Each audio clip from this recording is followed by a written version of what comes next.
साथियों, आप सबको पता है कि बसपा पार्टी अपने प्रत्याशियों की घोषणा लगातार कर रही है।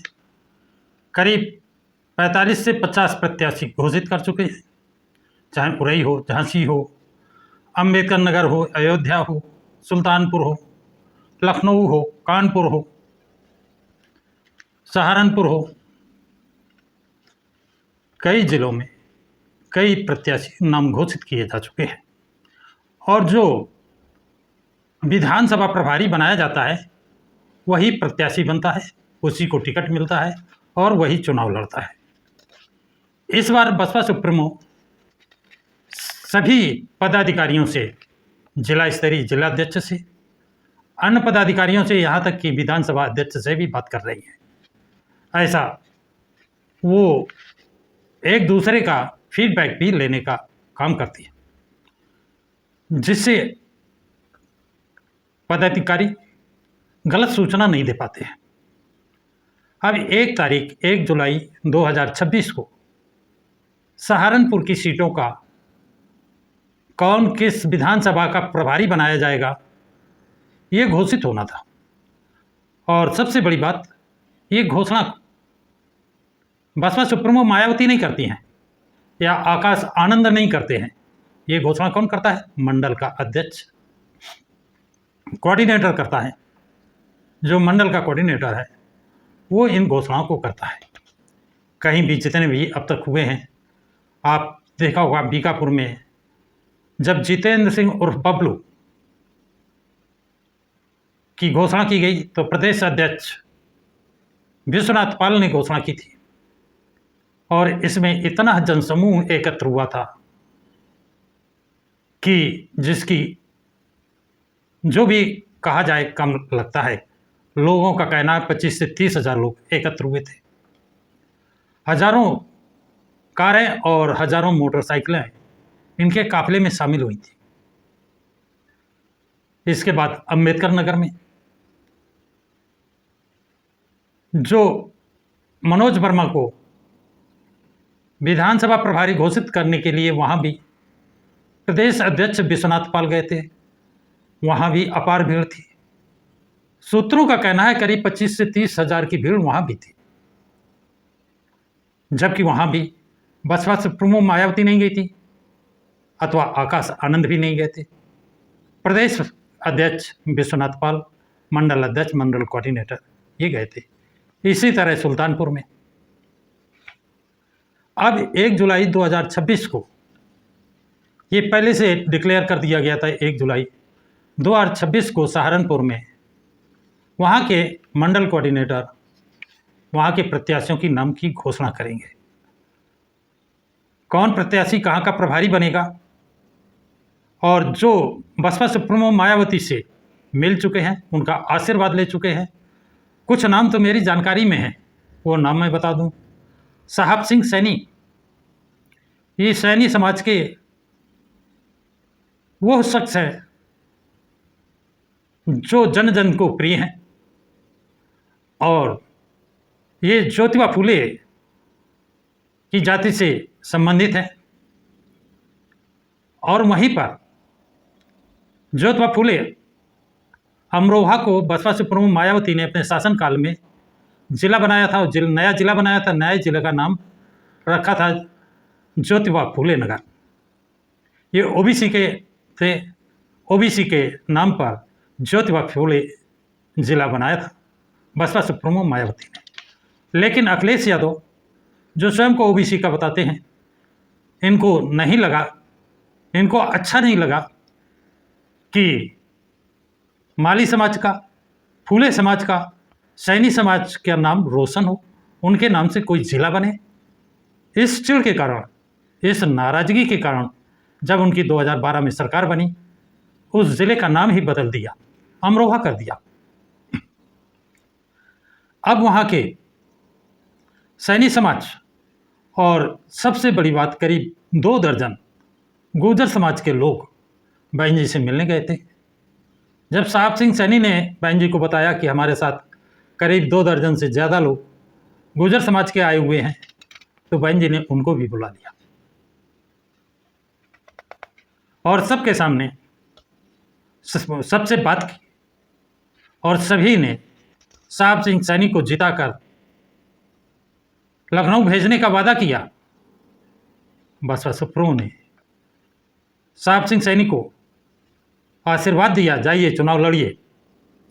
इसी तरह रोहित सिंह राणा ये आशीर्वाद लेकर बसपा सुप्रीमो को आए तो इनका जुलूस देखिए कितना बड़ा था और नगीना क्षेत्र से जुलूस निकाला था। इसी तरह माजिद अली और फिरोज आफ्ताब तो वहाँ की जान हैं, बहुत ही इनका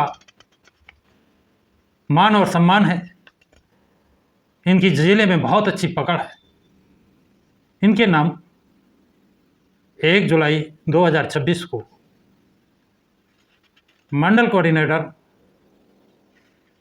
द्वारा घोषित होने, इसके अलावा और भी नाम जो मेरी जानकारी में नहीं है वो भी घोषित होंगे। 5 विधानसभाएं हैं, 5 नाम घोषित होंगे। लेकिन ये भनक, ये इसकी सरकार से परमिशन भी, प्रशासन से परमिशन भी मिल गई। अब पता चल रहा है कि 1 जुलाई को ही माननीय मुख्यमंत्री योगी जी वहीं उसी विधानसभा में मीटिंग करने जा रहे हैं और ये सहारनपुर में हेलीकॉप्टर से जाएंगे और 5 घंटे सहारनपुर में रहेंगे। कार द्वारा ये शहर का भ्रमण करेंगे। कुछ लोगों का मानना है, कुछ लोगों का कहना है कि ये इनके अंदर ये कोशिश करेंगे कि मुस्लिम समाज समाजवादी पार्टी की तरफ जाए। हिंदू मुस्लिम हो, यदि मुस्लिम समाज बसपा की तरफ चला गया तो हिंदू मुस्लिम की लड़ाई खत्म हो जाएगी। ये सबसे बड़ी चिंता का विषय है भारतीय जनता पार्टी को। यदि मुस्लिम समाज बीएसपी की तरफ गया तो जो हिंदू मुस्लिम दंगे होते हैं, कराए जाते हैं, वो बंद हो जाएंगे। क्योंकि अंबेडकरवादी विचारधारा के लोग ना तो दंगे कराते हैं, ना करते हैं और ना उनको बर्दाश्त करते हैं। तो ये अचानक मुख्यमंत्री का सहारनपुर दौरा किस बात का प्रतीक है? क्या भारतीय जनता पार्टी की जमीन खिसकती नजर आ रही है? भारतीय जनता पार्टी जो हिंदू मुस्लिम का दंगा कराने राजनीति करती है, वो राजनीति इनकी ठप होती नजर आ रही है। समाजवादी पार्टी भी उतनी परेशान है, क्योंकि मुस्लिम समाज अब खुलेआम कह रहा है 2017 में, 2022 में वोट देकर दे चुके हैं, पूरा वोट देकर दे चुके हैं, तुम सरकार नहीं बना पाए हैं और समाजवादी पार्टी के पास और कोई वोट नहीं है। और जो 2022 में इनके पास पिछड़ा वर्ग के, ओबीसी समाज के, एससी समाज के जो नेता थे वो भी इनकी पार्टी छोड़कर जा चुके हैं। ऐसी स्थिति में मुस्लिम समाज ये जान गया है कि आप पिछला 111 भी नहीं पहुंचेंगे, 2 अंकों में पहुंचना मुश्किल दिख रहा है। इसलिए मुस्लिम समाज ने अपना मन बना लिया है कि बसपा को जिताओ और शांति का जीवन जियो, शांति का जीवन जियो। Law and order Basapa supremo Mayawati का फेमस है, उनसे अच्छा लॉ एंड ऑर्डर जब से देश आज़ाद हुआ किसी मुख्यमंत्री का नहीं है। ऐसा रिकॉर्ड बताता है। उनको आयरन लेडी का खिताब मिला है। वो किसी की बात, किसी के दबाव में नहीं मानती हैं। इस बात को विरोधी लोग भी कहते हैं, मानते हैं। अभी हाल में कांग्रेस नेता राहुल गांधी ने भी रायबरेली में और दिल्ली में कहा था कि मायावती किसी का दबाव नहीं मानती हैं, वो किसी के दबाव में झुकती नहीं है, वो निडर होकर निष्पक्ष निर्णय लेती हैं। तो मुस्लिम समाज इस बात को समझ चुका है कि जब गिरी हालत में, जब ये कहा गया, बदनाम किया गया, बसपा बीजेपी की बी टीम है, लड़ नहीं रही है, तब भी 2022 में 13% वोट था। और 9 अक्टूबर को जो अपार भीड़ लखनऊ में एकत्र हुई, जिसमें करीब 25 से 30 लाख लखनऊ में पहुंचे थे लोग, लखनऊ को नीला नीला कर दिया था।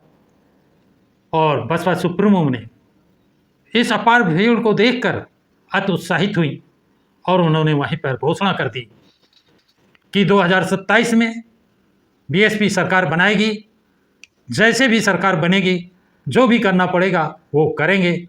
और तब से लगातार बीएसपी सुप्रीमो अपने संगठन को मजबूत करने के लिए प्रतिदिन, प्रति सप्ताह, प्रति महीने में कई मीटिंगें कर रही हैं, दिशा निर्देश दे रही हैं। और उसी का परिणाम है कि आज प्रदेश भर में बसपा का बोलबाला हो गया है। सिर्फ यही दिखता है बसपा ही चुनाव लड़ रही है। बसपा के सामने सभी पार्टियां बौनी नज़र आ रही हैं। आप लोगों की क्या राय है? कमेंट बॉक्स में कमेंट ज़रूर लिखें। प्रकाश के राज चैनल को सब्सक्राइब करें। सभी साथियों को जय भीम, जय भारत, जय संविधान।